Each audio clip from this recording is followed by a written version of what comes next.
तो टाटा नेक्सॉन को आप तो बहुत पहले से पहचानते रहोगे, बहुत पुराना प्रोडक्ट है। तो आज टाटा नेक्सॉन की सर्विस है, बट आज की ये जो वीडियो है ये पूरी तरीके से ये सिरामो एस्टर और ये जो फ्लश है इसके रिगार्डिंग है। मुझे ये दोनों नए प्रोडक्ट यूज करके देखने हैं कि ये जो सिरामो है ये सिराटेक को मैच कर पाता है क्या, ये देखना है मुझको। क्योंकि कम प्राइस में अगर आपको अच्छा प्रोडक्ट मिलता रहेगा तो डेफिनेटली ये हम ट्राई कर सकते हैं। जितना मुझको मालूम है सिराटेक और सिरामो एस्टर ये दोनों भी सेम ही काम करेंगे। तो अभी आज के वीडियो में देखेंगे कि प्रोडक्ट कितने इफेक्टिव है। बात करेंगे थोड़ी सी नेक्सॉन के मेरे इसके साथ के एक्सपीरियंस के बारे में कि नेक्सॉन में क्या क्या चीज़ें अच्छी है, क्या क्या बुरी है। तो यहाँ पे अभी फिलहाल नेक्सॉन की सर्विस का काम चालू है। अगर नेक्सॉन का एसी फिल्टर कैसा आता है अगर आपको देखना है तो कुछ इस तरीके से ये प्लास्टिक वाला जो मेश टाइप रहता है इस टाइप का नेक्सॉन में एसी फिल्टर आता है। लेकिन इसकी जो प्लेसमेंट है वो बहुत दुखद भरी है। डैशबोर्ड के बीच में यहाँ पे आती है अंदर के साइड से, तो साइड से इसकी प्लेसमेंट है। तो इसको खोलने के लिए और लगाने के लिए बड़ी मशक्कत है। बाकी सब गाड़ियों की तरह ये इतनी आसानी से नहीं निकलता। तो अभी फिलहाल इसको क्लीन कर दिया है। यहाँ पे ब्रेक्स अभी इसके क्लीन हो चुके हैं, एक साइड के, दूसरे साइड के क्लीन करना चालू है। इसके ब्रेक पैड रिसेंटली मैंने डाले थे, इसके लिए ब्रेक्स में कुछ ज्यादा काम नहीं है इसके। और अगर पीछे की कंडीशन देखोगे तो कुछ इस तरीके से लाइनर की कंडीशन है। ये नेक्स्ट सर्विस में अभी इसके लाइनर चेंज हो जाएंगे, बिकॉज अभी ये 1,00,000 किलोमीटर के आसपास चल चुकी है। की वजह से यहाँ पे ये जो सेक्शन है ये एकदम पतला हो गया है। तो नेक्स्ट सर्विस में इसको रिप्लेस कर देंगे। जनरली पीछे वाले ब्रेक्स में सबसे बड़ी दिक्कत यही होती है, ये सिलेंडर लीक हो जाते हैं। तो यहाँ पे ऐसे विजुअली कोई साइन नहीं है लीकेज की। इसकी वजह से एक बार इसको राइट लेफ्ट एडजस्ट करके देखते हैं, अगर इसमें से ऑयल निकलता है तो इसको रिप्लेस कर देते हैं। बट यहाँ पे ऐसे कोई दिक्कत नहीं है। फिल्टर की कंडीशन कुछ इस तरीके से है। अगर मैं इसको कहीं टैप करके देखूं तो इसमें अच्छी खासी डस्ट है, तो इसको रिप्लेस कर देंगे। तो आगे पीछे के ब्रेक हो चुके हैं। अभी फिलहाल ये जो फ्लश है ये फ्लश हम पुराने वाले ऑयल में डालेंगे और फिर उसके बाद इसको 15 मिनट तक चालू छोड़ेंगे। एक बार मैं इंस्ट्रक्शन पढ़ लेता हूँ। तो इस पे यहाँ पे लिखा हुआ है कि इसको आइडल जो रहता है आरपीएम पे, इसके ऊपर आपको 10 मिनट तक इसको आइडलिंग पे रखना है और फिर इसके बाद इसको ड्रेन कर देना है। तो इसको 10 से 15 मिनट तक गाड़ी का इंजन स्टार्ट करके इसको डाल के पूरा इसके अंदर जितना भी गंक रहता है, जितना भी कचरा रहता है, इसको फ्लश करने का मौका देंगे। तो अभी इसके अंदर इसको खोल के अभी फिलहाल ऐड कर देते हैं। इसका स्किन के साथ कांटेक्ट नहीं होना चाहिए, बिकॉज इसका बहुत गंदा इफेक्ट आता है। इसमें जो स्मेल आती है ये घासलेट जैसी स्मेल आती है, और एक बार स्किन पे लगा था तो बहुत बुरा जलता है ये। तो स्किन के साथ कांटेक्ट ना हो इस तरीके से इसके ऊपर काम करना, अगर आप कोई DIY करने की कोशिश करता है तो। इसकी स्मेल घासलेट जैसी आती है लेकिन घासलेट नहीं होता है बाय द वे मैं बता दूं आपको। लेकिन जब भी ये स्किन पे लगा हुआ है बहुत बुरा इचिंग होती है।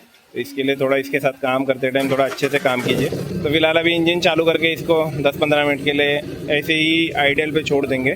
और मोस्ट ऑफ द टाइम जितने भी इंजन फ्लश होते हैं ये एकदम हाई लेवल के केमिकल के मिक्सचर होते हैं। तो आँखों में या फिर कहीं पे भी जहाँ पे आपकी स्किन सॉफ्ट है वहाँ पे ना लगे, इसका पूरा ख्याल रखना जब भी आप फ्लश के साथ और या फिर एडिटिव के साथ काम करते हो तभी। अभी यहाँ पे ऑयल ड्रेन हो रहा है। डीजल में ना इंजन ऑयल जो होता है वो काला कलर का ही निकलता है। तो इसमें ना फ्लश का ऐसे कोई मैं आपको डिपॉजिट्स नहीं दिखा सकता क्योंकि ये ऑलरेडी ब्लैक कलर में होता है, तो क्या ही समझ में आएगा इसमें। लेकिन फ्लश काम करते हैं और हर 2 से 3 सर्विस में आपको फ्लश करना चाहिए, ऐसे मुझे लगता है। बस 1,00,000 किलोमीटर के बाद आपको फ्लश अवॉइड करना चाहिए, बिकॉज इंजन के जितने भी कंपोनेंट्स रहते हैं वो थोड़े से ऑलमोस्ट वीक हो जाते हैं। तो जितने भी ऑयल सील वगैरह रहते हैं ना वो लीक होने के चांसेस बहुत ज़्यादा रहते हैं। अभी इसके बाद मैं मोस्ट ऑफ द टाइम इसमें फ्लश यूज़ नहीं करूँगा। मेंटेनेंस के मामले में टाटा कितना लाइफ इजी कर देता है। डीजल फिल्टर की पोजीशन यहाँ पे है, जो कि अच्छी बात है। खोल के रिप्लेस करने में ज़्यादा तकलीफ नहीं होती। मेरा वाला जो डीजल फिल्टर है होंडा का, वो यहाँ पे कुछ प्लेसमेंट है और हाथ भी नहीं जाता। इससे सीखना चाहिए कि मैकेनिक के लिए लाइफ बहुत ईजी हो जाती है यहाँ पे। लास्ट सर्विस में इसका डीजल फिल्टर चेंज नहीं किया था। अभी फिलहाल डीजल फिल्टर की कंडीशन कुछ इस तरीके से है। ये जो येलो कलर में है वो फ्रेश फिल्टर का कलर कुछ इस तरीके से आता है, और ये जो ब्लैक कलर में दिख रहा है ये इसके ऊपर कचरा आया हुआ है। जो फिल्टर करने का काम ये डीजल फिल्टर करता है। तो आज दूसरा दिन चल रहा है, काम हम कंटिन्यू कर रहे हैं यहाँ पे। तो यहाँ पे नए फिल्टर आए हुए हैं। नया फिल्टर देखो कैसे एकदम चकाचौंध दिखता है, और डीजल फिल्टर कुछ इस तरीके से है। आपने कल देखा रहेगा तो उसमें वो पूरी तरीके से ब्लैक हो गया था। और ये तो मेटल का फिल्टर होता है, तो इसके अंदर पेपर फिल्टर होता है तो ये ऑयल फिल्टर है। तो कुछ इस तरीके से नए फिल्टर की कंडीशन ऐसे दिखती है। अब बात करेंगे नेक्सॉन के प्रॉब्लम की, और फिर उसके बाद थोड़ी देर के बाद इसका ऑयल चेंज होगा बिकॉज और दूसरी गाड़ी का थोड़ा सा काम चल रहा है। तो शुरुआत इसके फ्रंट से करेंगे। ये थोड़ा सा कॉस्मेटिक है, लेकिन आपको बता देता हूँ कि ये जो फिटिंग है फॉग लैम्प के कवर की, जब एक्सीडेंट होता है और ये अंदर दब जाता है तो इसके साथ इसका अंदर का जो लॉक रहता है वो तोड़ देता है। तो उसके बाद ये फिटिंग नहीं हो पाता, और इसको फिटिंग करने का कोई जुगाड़ भी नहीं है कि अंदर से स्क्रू वगैरह मार के इसको लगा दे। तो जब भी ये क्रैश होता है, ये भी गाड़ी एक बार शायद क्रैश हुई है, तो ये जब टूट जाता है तो इसको फिटिंग करने का कोई मौका नहीं रहता इसमें। तो ये एक इसका ड्रॉबैक है। तो इसमें डिजाइन में थोड़ा सा इनको ध्यान रखना चाहिए था कि कहीं पे सपोर्ट लेने के लिए या स्क्रू मारने के लिए कोई तो चांस देना चाहिए। तो ये एक बात इसमें बहुत ज्यादा परेशान होती है कि कहीं पे डॉज हो जाता है तो वो अंदर चला जाता है, फिर वो लगता नहीं है वापस, उसके लॉक टूट जाते हैं उसके साथ, क्योंकि ये बहुत ज्यादा स्टर्डी है और ये बहुत नाजुक है। ऑल दो इसकी ब्रैकेट की जो फिटिंग है वो मुझे बहुत सही लगती है कंपेयर टू अदर व्हीकल। इसका सस्पेंशन इसका स्ट्रॉन्ग पॉइंट है, लेकिन इसके सस्पेंशन में से अलग अलग तरीके की नॉइजेस आती है। एक दूसरी नेक्सॉन है, उसका फ्रंट का लेफ्ट का स्टर्ट भी चेंज हुआ है, और जब भी मैं इसमें फुल टर्न करता हूँ और रिवर्स या आगे मोमेंटम करता हूँ तो इसमें से कच कच कच कच आवाज आती है। तो वो आवाज हमेशा परेशान करती है मुझे। कभी कभी ऐसे लगता है कि वो एक्सेल की हो सकती है। तो ये एक बड़ी दिक्कत है कि इनकी सस्पेंशन बहुत स्ट्रॉन्ग है, लेकिन इसमें different different type of noise आते हैं। प्लस एक जो नेक्सॉन है मेरे पास, उसका एक्सेल भी वारंटी में चेंज हुआ है। तो इनका सस्पेंशन जितना स्ट्रॉन्ग है उतनी उसमें नॉइजेस भी बहुत आती है अलग अलग टाइप की। प्लस मेरे पास जो फर्स्ट नेक्सॉन थी डीजल ऑटोमेटिक में AMT में, उसके लिंकेज बहुत जल्दी खराब हो गए थे। सरप्राइज था वो मेरे लिए, 17-18 हजार में उसके लिंकेज खराब हो गए थे। बॉडी पार्ट्स के बारे में अगर बात करेंगे तो ये जो मिरर है जो ऑटो फोल्ड वाले हैं, तो टॉप मॉडल में ये जो आते हैं, ये अगर बारिश में अगर गाड़ी आपकी ओपन पार्किंग में रहेगी तो ये जाम हो जाते हैं। जैसे अभी ये लेफ्ट वाला जाम है, राइट वाला खुलता है, लेकिन ये वाला नहीं खुलता है या हाफ ओपन होता है। तो ये एक बड़ी दिक्कत है। इसको पिछले साल मैंने सर्विस किया था, लेकिन स्टिल अभी ये साल ये वापस स्टक हो गए हैं। ऑल दो नेक्सॉन को बहुत तगड़ा बनाया हुआ है, इसकी बिल्ड क्वालिटी बहुत सुपीरियर है और 5 स्टार भी है ये गाड़ी, बट इसमें बॉडी रस्टिंग का बहुत प्रॉब्लम है। जैसे यहाँ पे है, यहाँ पे बॉडी पूरी रस्ट हो गई है। तो कोस्टल में अगर ये गाड़ी खड़ी रहेगी तो इसकी रस्टिंग बहुत गंदी तरीके से होती है। इसका रिसेंटली मैंने बोनेट चेंज किया हुआ है और पीछे की डिक्की भी चेंज की हुई है, बिकॉज अंदर से पूरा खोखला हो जाता है। तो भले ही गाड़ी को 5 स्टार है, लेकिन रस्टिंग बहुत बुरी तरीके से होती है। इसके पहले मैंने एक अल्ट्रास की भी वीडियो अपलोड की थी, तो उसकी भी अगर कंडीशन आप देखोगे तो ये देखो पूरी बॉडी पे इसकी रस्टिंग है। और ये एक नेक्सॉन नहीं है, ऐसी टोटल तीनों नेक्सॉन में मेरे ये सबसे बड़ी दिक्कत है कि बॉडी रस्टिंग हो जाती है। यहाँ पे अगर फ्यूल कैप पे भी देखोगे तो आपको समझ में आएगा कि रस्टिंग किस लेवल की है। और ये गाड़ी मेरे वाले गाड़ी के बाद की है, 2019 का मॉडल है। जैसे कि आप यहाँ पे भी देख पाओगे अच्छी खासी रस्टिंग है। तो कुछ ये दिक्कत है कि भले ही आपकी गाड़ी कितनी भी अच्छी हो, अगर रस्टिंग नहीं रोक पाए आपकी पेंटिंग की जो प्रोटेक्शन है या बॉडी की जो भी प्रोटेक्शन है वो अच्छी नहीं है, इसकी वजह से दिखने में ये बहुत ख़राब दिखता है। और इसको कितना भी वर्क कर लो, ये अगर यहाँ से मैं क्लोज करूँगा तो फिर कहीं और निकल जाएगा, तो ऐसे वो बढ़ते ही जाता है। तो रस्टिंग को रोकना थोड़ा सा कोस्टल में मुश्किल हो जाता है। तो इन्होंने भले ही गाड़ी 5 स्टार बनाई है, लेकिन इनकी रस्टिंग नहीं रुक पाती। और एक चीज़ मुझे इनकी बड़ी प्रॉब्लमेटिक लगती है, ये बहुत पुराना किस्सा है, लेकिन बीच में लॉकडाउन के बाद टाटा के पार्ट मिलना थोड़ा सा बॉडी शॉप के थोड़ा मुश्किल लग रहा था। एक टियागो थी, उसको महीने भर के बाद उसका बम्पर मिलेगा करके बताया था। तो बॉडी पार्ट्स थोड़े से मिलने में उस टाइम पे दिक्कत हो रही थी। अभी फिलहाल तो ऐसा कोई सिनारियो नहीं है, पार्ट्स मिल जाते हैं। लेकिन बॉडी शॉप का अगर कुछ काम रहेगा तो बीच में हमारे साइड में ही एक टाटा का वर्कशॉप था बॉडी शॉप का, तो उसमें बहुत सारी गाड़ियां ऐसे हम देखते थे कि 2-2, 3-3 हफ्ते तक गाड़ियां खड़ी है, सिर्फ पार्ट नहीं है इसकी वजह से। ऑल दो इसका इंजन में ऐसे कोई प्रॉब्लम नहीं है, ट्राइड एंड टेस्टेड है हमारे पास। 1.5 लाख किलोमीटर तक इसके इंजन को कुछ हुआ नहीं है। बट इसके जो रबर के कंपोनेंट है, जैसे ये माउंट के अंदर का जो रबर है, ये जो आजू बाजू के रबर के कंपाउंड है, इसकी ड्यूरेबिलिटी पे थोड़ा सा क्वेश्चन मार्क खड़ा हो जाता है, बिकॉज ये बहुत जल्दी खराब हो जाते हैं। एक मैंने डिटेल वीडियो बनाई हुई है नेक्सॉन की, अगर आप उसमें देखोगे तो आपको पता चल जाएगा मैंने उसमें क्या क्या चेंज किया है 1,20,000 किलोमीटर के आसपास। तो ये एक बड़ी दिक्कत है कि आपने पूरा इंजन वगैरह बना लिया, लेकिन आप जब रबर के पार्ट्स जब बना रहे हो तो उसको ड्यूरेबिलिटी नहीं दे रहे हो। तो ये एक बड़ा कंसर्न रहा है, बिकॉज मैंने बाकी सब गाड़ियों में छोटे मोटे रबर के पार्ट्स ज़्यादा रिप्लेस होते हुए नहीं देखा है। इंजन माउंट खराब होते हैं, दैट इज एक्सेप्टेबल, लेकिन पीछे का जो डेड एक्सेल है उसके बूश वगैरह, ये सब छोटी छोटी चीज़ें जब रिप्लेस करनी पड़ती है बहुत जल्दी, तो थोड़ा सा उसके ड्यूरेबिलिटी पे क्वेश्चन क्रिएट होता है। बाकी एज सच इंजन की तरफ से हमको कोई ज़्यादा परेशानी नहीं दिखी है गाड़ी में। जितने भी मैंने किलोमीटर ये गाड़ियाँ चलते हुए देखी है, तो इंजन की तरफ से कोई इतनी बड़ी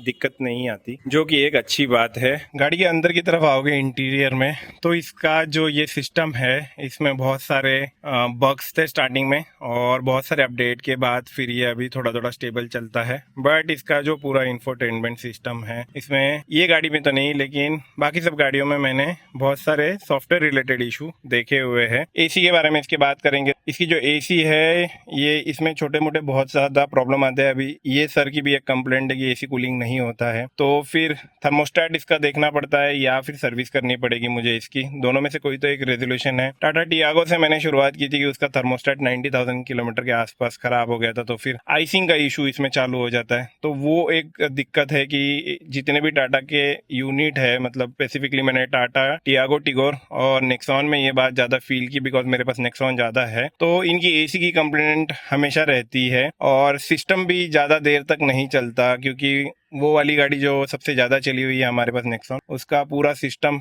1 लाख अराउंड 30-35 हज़ार किलोमीटर के आसपास उन्होंने रिप्लेस कर दिया। तो वो एक चीज़ थोड़ी सी सरप्राइजिंग थी। बट इसके एसी में कुछ ना कुछ छोटा मोटा फॉल्ट आते ही रहता है। इसकी एसी फिल्टर की लोकेशन भी इतनी कॉम्प्लिकेटेड है कि अगर आप हाथ अंदर डालते हो तो कभी कभी वो जो पाइप गर्म होती है उसकी वजह से आपका हाथ जल जाता है। मेरा 2 बार ऐसे हुआ है कि मैं फ़िल्टर निकालने जाता हूँ, मेरा हाथ का साइज़ थोड़ा सा बड़ा है, तो वो पाइप यहाँ कहीं लग जाती है और फिर जल जाता है उसकी वजह से। तो इसकी फ़िल्टर वाली जो पोजीशन है वो थोड़ी सी कॉम्प्लिकेटेड लगती है मुझको, तो वो थोड़ा सा डिज़ाइन इनको इम्प्रूव करना पड़ेगा। एक कॉमन कंप्लेंट नेक्सॉन में हमेशा आती रहती है कि इसके डोर बाहर से नहीं खुलते, अंदर से खुल जाते हैं, तो इसके लैच ख़राब हो जाते हैं। तो इसकी वजह से ये भी गाड़ी का अभी फ़िलहाल ये दरवाज़ा खुल नहीं रहा था, तो इसको अभी खोला हुआ है और एग्जैक्टली बताता हूँ क्या रिप्लेस करना है अभी इसमें।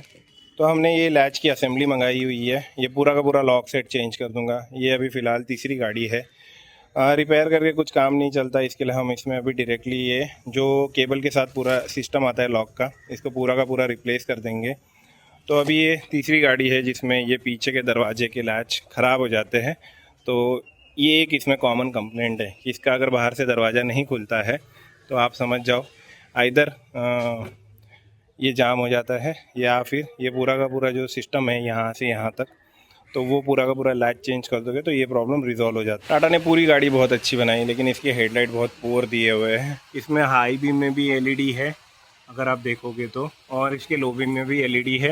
मैं जब भी एलईडी डालता हूँ मोस्ट प्रोबेबली रिक्वेस्ट करता हूँ कि सिटी में हाई बीम ना चलाए, बिकॉज अगर आप एलईडी डालते हो तो आपको बहुत कॉशियसली चलाना पड़ता है। तो इसके जो हेडलाइट का जो थ्रो है वो बहुत पुअर है। मैकेनिकल साइड में एक कॉमन प्रॉब्लम मैंने देखा हुआ है, वो है वाटर पंप लीकेज का। एक गाड़ी जो है मेरे पास नेक्सॉन डीजल AMT है, वो भी उसका वारंटी में वाटर पंप चेंज हुआ है, तो वो भी एक स्टार्टिंग के बैच में दिक्कत रही है ये डीजल AMT में। ये गाड़ी में वैसे वो दिक्कत नहीं है, लेकिन वो गाड़ी में वाटर पंप का इशू था और मैंने भी मेरे पर्सनल इसमें ऑब्जर्वेशन में वाटर पंप लीकेज की बहुत सारी केसेस सुनी हुई है, तो वो भी एक टाटा में दिक्कत थी। एक और एक कंप्लेंट है नेक्सॉन में और कॉमन है, तो नेक्सॉन में ये जो वाइपर वॉशर का जो टैंक है वो बीच में से फट जाता है, जहाँ पे जॉइंट होता है वहाँ पे क्रैक हो जाता है, तो वहाँ से पूरा वॉशर फ्लूइड लीक हो जाता है और टैंक एकदम ड्राई हो जाता है। जब बारिश चालू रहती है तो उस टाइम पे अगर ये प्रॉब्लम हो गई तो बड़ी दिक्कत देता है। तो जो दूसरी वाली नेक्सॉन है मेरे पास, उसमें ये वाला टैंक 2 बार चेंज हुआ है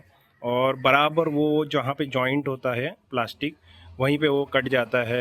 एमसील लगा के टेम्पररी फिक्स कर सकते हो, लेकिन सर्टन टाइम के बाद आपको ये वाला जो टैंक है जो यहाँ से लेके नीचे अंदर की तरफ बैठता है वो आपको रिप्लेस करना पड़ता है। एक सबसे बड़ा ड्रॉबैक जो नेक्सॉन का है, और ये समटाइम्स फील होता है, तो इसके ब्रेक पैड जितने इफेक्टिव होने चाहिए उतने होते नहीं हैं। सेकेंड थिंग, AMT जो मैं ये चलाता हूँ तो दोनों भी AMT में मुझे कभी कभी ऐसे लगता है कि भाई इसका ब्रेक ही नहीं लगेगा। और ये प्रॉब्लम जो पेट्रोल नेक्सॉन थी उसमें भी मैंने महसूस किया था कि अचानक से आपको ऐसे फील होता है कि आपका ब्रेक नहीं लग रहा है। तो इसकी ब्रेकिंग की भी बड़ी कंप्लेंट है, इसकी वजह से मैं ये गाड़ी ज़्यादा भगा नहीं सकता, क्योंकि बीच बीच में अचानक से आपको ऐसे फीलिंग आती है कि ब्रेक उतने एफिशिएंट नहीं है। तो कुछ इस तरीके से नेक्सॉन में छोटे मोटे प्रॉब्लम्स बहुत सारे हैं, और गाड़ी का सस्पेंशन, इंजन पावर जितनी ज़रूरी है और जिस पैकेज पे ये बना हुआ है, जिस प्राइस पे, तो उस हिसाब से गाड़ी बहुत सही है। लेकिन छोटे मोटे प्रॉब्लम इसमें बहुत सारे हैं जो आपको डेली लाइफ में टैकल करने पड़ सकते हैं। अगर आपका डीजल फिल्टर रिप्लेस होने आएगा तो ये वो कंपोनेंट है जो आपके क्लस्टर बीटर पे इंफॉर्मेशन भेजेगा कि डीजल फिल्टर रिप्लेस होने आया है। तो डीजल फिल्टर नया वाला अभी रिप्लेस हो चुका है और यहाँ पे अभी फिलहाल ऑयल फिल्टर का फिटिंग का काम चल रहा है। पहले ऑयल नया वाला थोड़ा सा डालेंगे, पूरा बेस में थोड़ा सा ऑयल जमा हो जाएगा, फिर उसके बाद ये वाला जो सिरामो ईस्टर है ये वाला एडिटिव डालेंगे। तो पहले थोड़ा सा ऑयल डाल के लेते हैं। तो अभी फिलहाल एडिटिव ऐड कर रहे हैं हम।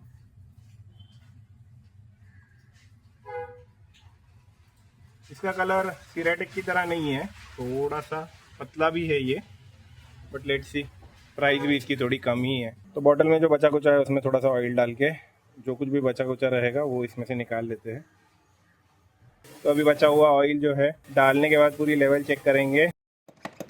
अगर कभी डीजल ने एयर पकड़ ली तो इसका जो पंप है वो ये वाले लोकेशन पे है, यहाँ पे बैटरी है, तो बैटरी के बस यहीं पे है। तो अभी फिलहाल डीजल फिल्टर रिप्लेस हुआ है तो इसकी वजह से उसमें जो एयर रहेगा वो यहाँ से निकलेगा। जैसे ये हार्ड हो जाता है दैट मीन्स इसमें डीजल पूरी तरीके से फिल हो गया है। तो इंजन चालू करने के बाद जो इंजन का साउंड है वो तो साइलेंट फील हो रहा है। तो अब बात करेंगे ये जो 2 प्रोडक्ट मैंने मेरे नेक्सॉन में यूज़ किए तो मुझे वो कैसे लगे। तो जो फ्लश मैंने यूज़ किया मैं आपको रेकमेंड करूँगा 20 से 30 हज़ार किलोमीटर में एक बार यूज़ कीजिए। बार बार फ्लश यूज़ करने से जो रबर की सीलिंग्स जो रहती है या रबर के जितने भी पार्ट होते हैं तो वो ख़राब हो जाते हैं या फिर वहाँ से ऑयल लीकेज होना चालू हो जाता है।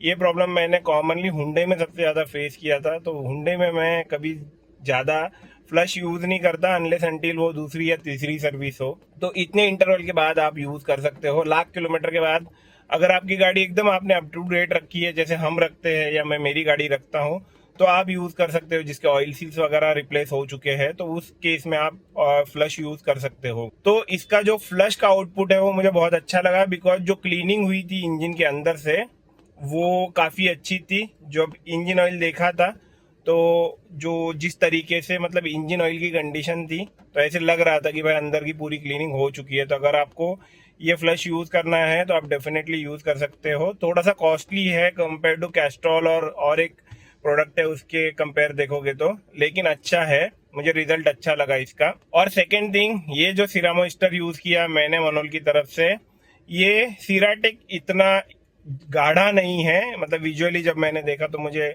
समझ में आया कि वो बहुत ज़्यादा एकदम थिक है। तो डेफिनेटली उसकी जो अंदर की कोटिंग रहेगी वो ज़्यादा ड्यूरेबल रहेगी। बट अगर आप इसकी प्राइस देखोगे तो उसके कंपैरेटिवली जो गाड़ी का पिकअप आया या जो गाड़ी का इंजन का जो साउंड था वो टोटली चेंज हो गया है। अभी मैं गाड़ी के अंदर बैठा हूँ, गाड़ी चालू है, लेकिन इंजन की नॉइज अंदर की तरफ ऑलमोस्ट निग्लिजिबल सुनाई देती है, जो कि नेक्सॉन की इंजन की नॉइज थोड़ी बहुत अंदर सुनाई देती है। तो अराउंड आप पकड़ के चलिए 4 से 5 डेसिबल का डिफरेंस रहेगा केबिन के अंदर। और पिकअप के लिए जो रॉकेट बना है फिलहाल मैं इसको सिटी मोड में चला रहा हूँ, लेकिन ये मुझे जब मैंने गाड़ी सर्विस करके ट्रायल के लिए बाहर निकाली, you will feel the difference in first second की जब आप एक्सेलरेटर देते हो तो आपको फटक से समझ में आता है कि भाई डिफरेंस है। अभी फिलहाल इसकी ये 83,000 किलोमीटर पे मैंने सर्विस की है, तो उसके हिसाब से अगर आप परफॉर्मेंस देखोगे तो सिटी मोड में अच्छा खासा है, स्पोर्ट मोड वाला फील देता है। बस सिटी मोड में गियर शिफ्ट थोड़े से फास्ट होते हैं तो इतना नहीं समझ में आता, लेकिन इसका पिकअप मुझे बहुत सही लगा। सर्विस करने के बाद जो प्रोडक्ट मैंने डाले उसका रिजल्ट सेटिस्फैक्टरी था। तो कुछ इस तरीके से अपने नेक्सॉन की सर्विस कंप्लीट हो चुकी है। आपको ये वीडियो कैसी लगी मुझे कमेंट सेक्शन में ज़रूर बताना। इसके रिगार्डिंग कुछ क्वेश्चन रहेंगे तो वो कमेंट सेक्शन में आप ज़रूर लिखना, मैं डेफिनेटली क्वेश्चन के आंसर करने की कोशिश करूंगा। तो इस वाले वीडियो में इतना ही। अगर वीडियो अच्छी लगे तो लाइक सब्सक्राइब शेयर, मिलेंगे नेक्स्ट वाले वीडियो में, तब तक के लिए गुड बाय।